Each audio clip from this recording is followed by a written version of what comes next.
सही है।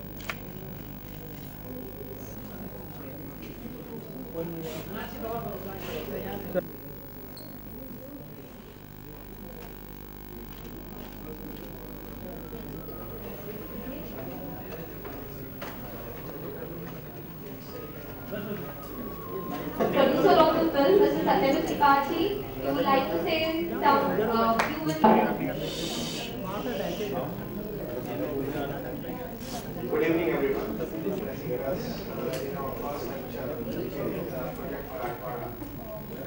तो मुझे कभी इस बात का यकीन नहीं था कि मैं मूवी बनाऊंगा।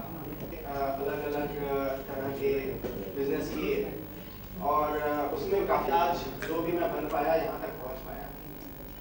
उनमें से कुछ लोग चल रहा है। आज मैं कंपनी और इसके पहले 4000 एम्प्लॉइज हैं पैन इंडिया 9 लोकेशंस पे हम काम करते हैं। तो हम जब महाराष्ट्र में घूमते थे अलग is the condition of our farmers and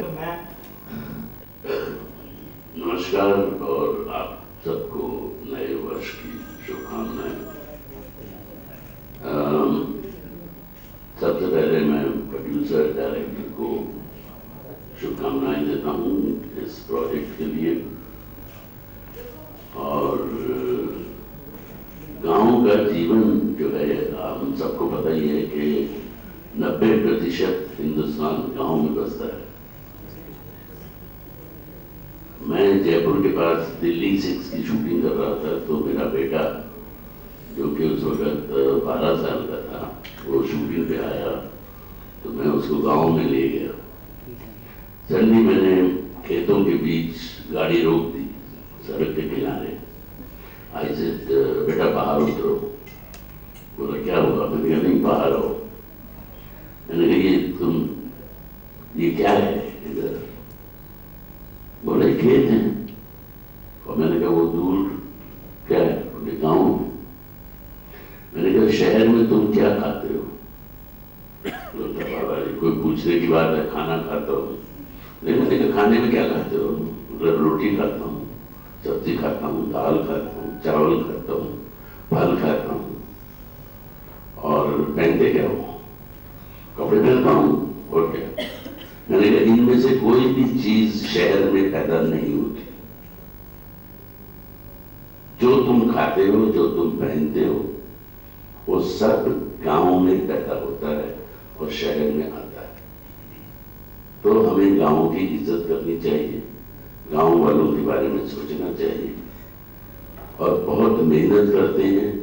कई बार कुदरत का कहर ऐसा पड़ता है पूरा साल 6 महीने वो फसल की देखभाल करेंगे, पता चला बाढ़ आ गई या बारिश नहीं हुई, सूखा पड़ गया। तो वो कुदरत पे निर्भर है। तो ऐसे में सरकार का फर्ज बनता है कि वो किसान जो हम सबका पेट भरता है मेहनत करके, जो चीज वो 5 पैसे में बेचता है उसको हम 2 रुपए में खरीदते हैं। इतना फर्क है।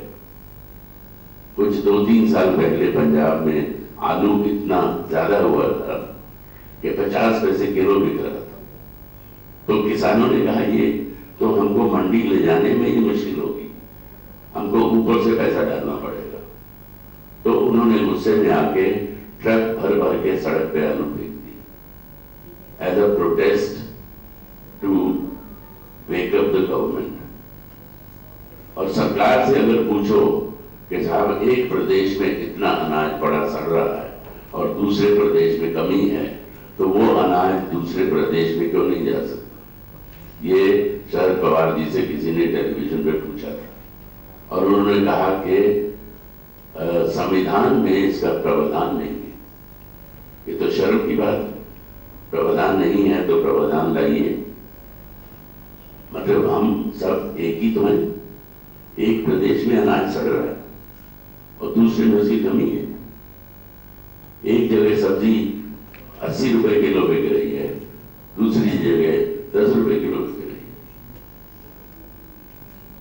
तो ये जो वितरण की समस्या है हमारी सरकार को इस तरफ ध्यान देना चाहिए। और मैं प्रोड्यूसर साहब का आभारी हूँ कि उन्होंने इस तरह के सब्जेक्ट पे फिल्म बनाने की सोची। बहुत ही सार्थक फिल्म होगी और इन्होंने किसानों की समस्या के बारे में सोचा और सरकार को भी जगाएगी ये फिल्म और हम सबको भी जगाएगी और हम जिस तरह से भी इसमें योगदान दे सकें हम देंगे और हमें देना चाहिए। जैसा कि प्रोड्यूसर साहब ने आप लोगों से भी विनती की है कि आप भी इस फिल्म के लिए जो भी आपके हाथ में है, आपके हाथ में कलम है और कलम बहुत ताकतवर चीज होती है, तो आप अपनी कलम से इस फिल्म का की हौसला अफजाई कीजिए और इस फिल्म को बढ़ावा दीजिए। धन्यवाद। नमस्कार। मेरे ख्याल से ओम जी ने सब कुछ कह दिया है। बाकी दो शब्द मैं ये कहूंगा कि त्रिपाठी जी ने किसानों की समस्या को लेके ये फिल्म बनाने का साहस किया है, इसके लिए मैं उनको तहे दिल से बधाई देता हूँ। ये फिल्म वाकई जैसे से मैंने स्क्रिप्ट का नरेशन सुना है बहुत अच्छी फिल्म बनेगी और इसका बहुत इम्पैक्ट होगा हमारे भारतवर्ष में। ये एक सार्थक प्रयास है इनका, भावेन और त्रिपाठी जी का मिलकर जो मीनिंगफुल फिल्म बनाने का प्रयास है।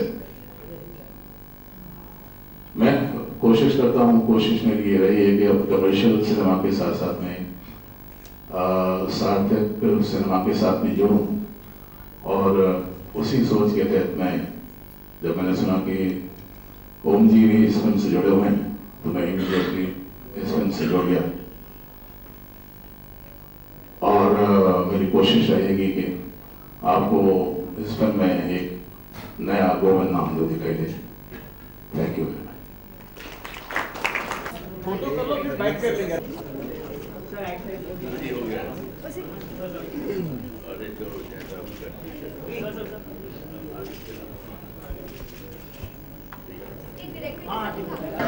बैठ जाइए सर, बैठ जाइए।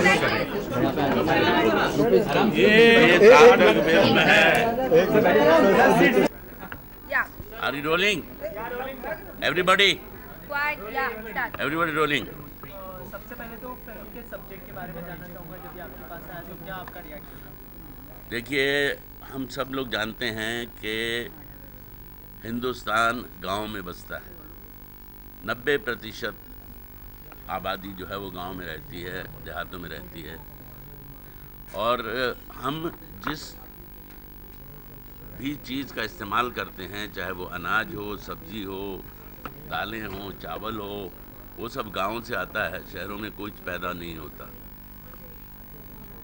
कपड़ा तक गांव में उगाया जाता है, कपास गांव में उगती है। तो हमें किसान की इज्जत करना सीखना चाहिए। किसान जो है वो कुदरत पे बहुत निर्भर करता है, साल भर मेहनत करता है, लेकिन कुदरत का कहर कई बार टूटता है, बाढ़ आ जाती है या सूखा पड़ जाता है। तो ऐसे में सरकार का दायित्व है कि वो उस किसान को सहारा दे, उसकी मदद करे। जैसा कि हम सब जानते हैं कि इतने सारे किसान हर साल आत्महत्या करते हैं क्योंकि वो कर्ज़ई हैं और भूख से मर रहे हैं। तो ये फिल्म उसके बारे में है, बहुत सार्थक फिल्म है और इसको हम पूरी कोशिश करेंगे कि वो इतनी इंटरेस्टिंग हो कि लोग इसको देखें और इससे जो है उनको इस मुश्किल की तरफ जागरूक हों। और हम सरकार को भी ये संदेश पहुंचाना चाहते हैं कि ये हम सब की जिम्मेदारी है, खासकर सरकार की, कि किसानों के बारे में सोचें। कुछ बजट भी अलॉट होता है, जैसे हमने देखा कि सिंचाई घोटाला पिछले जो इलेक्शन में महाराष्ट्र में वो भी बहुत चर्चा में रहा, जिसकी वजह से ये कहा जा रहा है कि हज़ारों करोड़ों का घोटाला हुआ। जो पैसा दिया गया था कि जो गाँव की ज़मीन है वहाँ से, ये मुझे नहीं पता, ये पॉलिटिकल सवाल है, ये आप किसी पॉलिटिशियन से पूछिए, क्योंकि मुझे इसकी डिटेल्स नहीं पता। मैं फिल्म के बारे में बात कर सकता हूँ। आपका किरदार क्या है? मेरा किरदार किसान का है, और मैंने बोल ही दिया आपको। गोविंद जी, अभी अभी आपने जिक्र किया कि एक नया गोविंद नामदेव दिखाई देगा फिल्म में, तो आपके किरदार के बारे में कुछ बताइए, किस तरह का किरदार है? मैं इसमें एक करप्ट भ्रष्ट सीएम का किरदार कर रहा हूँ। अपनी जेब में, अपने पॉकेट में पैसा आना चाहिए, दुनिया का ही भाड़ में। चाहे किसान आत्महत्या करे, चाहे उसके बच्चे भूखे मरे, चाहे हमारे देश की छवि, हमारे देश की इमेज दुनिया के सामने ख़राब हो, उससे कोई मतलब नहीं। मेरी जेब में पैसा आना चाहिए और आने वाली 10 पीढ़ी का इंतज़ाम मुझे करके मरना चाहिए। ये एटीट्यूड, ये कुछ टारगेट आजकल के पॉलिटिशियंस में आ गया है, और इसकी वजह से पूरी किसान कौम और दूसरे आम आदमी सफ़र कर रहा है। उसके बारे में फिल्म है, और मैं इस करप्ट सीएम को थोड़ा डिफरेंटली प्ले करना चाह रहा हूँ। इसके बारे में तो आगे चर्चा होगी। कोशिश करूँगा कि थोड़ा सा एक नयापन दिखाई दे मेरे चरित्र में, मेरे पोर्ट्रेयल में। फिल्म की शूटिंग ये जाना पहचाना सा लग रहा है कुछ किरदार आपका। मुझे लगता है हमारे समाज में ऐसे कई लोग घूम रहे हैं। जी जी, बिल्कुल बिल्कुल, है ना? हर कोने में, हर कोने में आपको दिखाई देते हैं। हाँ, आपकी निगाह किसी खास व्यक्ति पे है क्या? है, 2-3 लोग हैं ऐसे, बिल्कुल साफ दिखाई दे रहे हैं। हाँ। उनमें से किसी एक को पकड़ के मैं पोर्ट्रेल। हाँ, मैं नाम तो नहीं पूछूंगा, लेकिन वो अपने आप पता चल जाएगा, आपके पोर्ट्रेल से पता चल जाएगा। कोई प्रिपरेशन की है आपने इस रोल के लिए? जल्दी शूटिंग शुरू होने वाली है? अभी करूँगा, अभी डिसाइड हुआ है, ये 2-3 दिन में ही डिसाइड हुआ है। अभी कल से ये घूस लेना शुरू करेंगे। अभी इन्होंने शुरू नहीं किया है, वही तैयारी होगी फिल्म। जी, बहुत कुछ करना है, आने वाले टाइम में आपको मालूम पड़ेगा। सर, हम इतने असहाय क्यों हो गए हैं कि इस तरह की चीज़ें अगर होती हैं, हम रोज़ पढ़ते भी अखबारों में, लेकिन हम चाह के भी उनको बदलना भी चाह रहे हैं, तो हम वहाँ तक पहुँच नहीं पा रहे। तो आम जनता भी बहुत असहाय महसूस कर रही है। इसका कारण क्या मानते हैं और इसके उपाय क्या होने चाहिए, अगर आप कुछ बता पाएं? ये तो उपाय तो देखिए, सरकारें कोशिश कर रही हैं, लेकिन अब ये है कि शोर मचना चाहिए। अगर शोर मचाते हैं तो काम होता है। और ये जैसे कहावत है, ये भी एक हिस्सा है शोर मचाने ये शोर मचाने का भी हिस्सा है कि जब तक बच्चा रोता नहीं, माँ भी दूध नहीं पिलाती, भूल जाती है। तो ये वही बात है, हमें चिल्लाना होगा, हमें चीखना होगा और ध्यान दिलाना होगा सरकार का, क्योंकि इसके लिए हम आप जागरूक हो सकते हैं। और जागरूक होकर हम क्या करेंगे? हम चिल्ला सकते हैं, हम सरकार को मजबूर कर सकते हैं, सरकार का ध्यान इस तरफ दिला सकते हैं, ये हम कर सकते हैं। आप लोग क्या कर सकते हैं? आप अपनी कलम के ज़ोर से पेपरों में, मैगजीन्स में, टेलीविज़न के ज़रिए बात कर सकते हैं। जैसा मैंने कहा कि आप चिल्लाएं, चीखें, ताकि उनके कानों तक ये आवाज़ पहुँचे। तो ये हमारी जिम्मेदारी है। Thank you sir, best of luck. Thank you, enjoy the meal.